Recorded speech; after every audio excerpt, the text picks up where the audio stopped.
জয় মাতা শক্তি মা কেমন আছেন সকলে? আশা করি ভালো আছেন। তো মায়ের কৃপাতে আজকে আপনাদের সামনে তাবিজ দিয়ে দূর থেকে বশীকরণ করে কাছে হাজির করা। তো এই তাবিজ এমনই একটি তাবিজ, এই তাবিজের অসীম ক্ষমতা।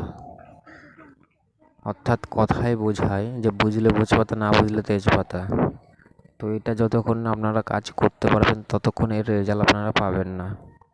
কাজ করুন, কাজ করলে ফল পাবেন। মন্ত্র শক্তির কতটা পাওয়ার সেটা দেখতে পাবেন। যেমন গতকাল আমি একটা ভিডিও ছেড়েছিলাম যে দূর থেকে তাবিজ কাটা। তো একজন আমাকে কমেন্ট করেছিল, একজন তো দূরে থাক, একজন কমেন্ট করেছে আমাকে যে এটা কি আদৌ সম্ভব।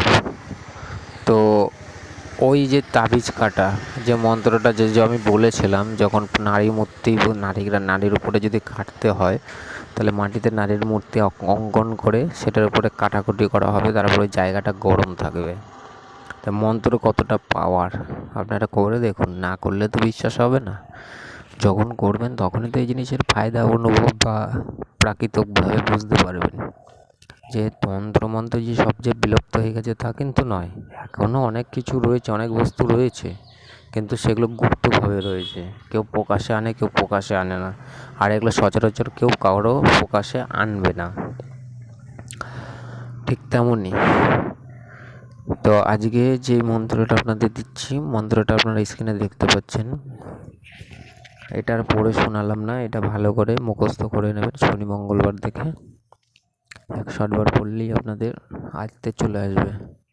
এবার এইটা যখন মন্ত্রটা মুখস্থ হয়ে যাওয়ার পর আপনাকে কী করতে হবে, 3টে ছোট ছোট ভোজ পাতা নিতে হবে, 4 ইঞ্চি বাই 4 ইঞ্চি, এবং ওই ভোজ পাতার মধ্যে এই মন্ত্রটি 3 জায়গায় লিখতে হবে। অর্থাৎ 3টে ভোজ পাতা আপনাদের করতে হবে। 3টে ভোজ পাতার মধ্যে মন্ত্রটি লেখা হয়ে গেলে ওর ওপরে যে মেয়েকে আনতে চান তার একটু গায়ের বস্ত্র, এবং যে আনবে তার একটু গায়ের বস্ত্র, অর্থাৎ ছেলে মেয়ে দুইজনারই গায়ের বস্ত্র ওর মধ্যে একটু একটু করে 3টের মধ্যেই দেবেন।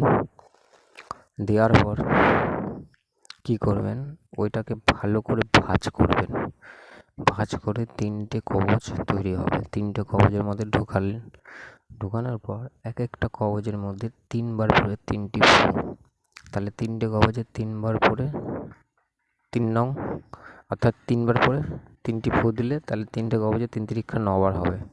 9বার পাট 9বার ফু। এবার কবচ আপনার তৈরি হয়ে গেল, মোম দিয়ে আটকে দিলেন। আটকানোর পর আপনি কী করবেন, একটি কবচ আগে সবার প্রথমে চিতায় পুঁতবেন। শ্মশানে যে চিতা হয় চিতার মধ্যে পুঁততে হবে। আরেকটি কবচ ওই মেয়ের চলাচল পথে নাহলে বাড়িতে দুয়ার গেটে পুঁতে দিয়ে আসবেন। আরেকটি যে কবচ থাকবে সেই কবচটি আপনার বাড়ির গেটে পুঁতে দেবেন, তাহলেই আপনার হয়ে যাবে। এবার এটা করার পরে আপনি সর্বোচ্চ 24 থেকে 48 ঘন্টা ধৈর্য ধরুন, কী রেজাল্ট আসে আপনারা দেখুন। আর রেজাল্ট কী আসে এই মন্ত্রে তখন আপনারা আমার কমেন্ট বক্সে এসে কমেন্ট করবেন যে এই মন্ত্রটা দিয়ে আমার উপকৃত পেয়েছি বা এই মন্ত্রের কাজ হয়েছে, তারপরে এসে কমেন্ট করবেন, তার আগে না। আর এই মন্ত্রের জন্য আপনাদের একটা করে লাইক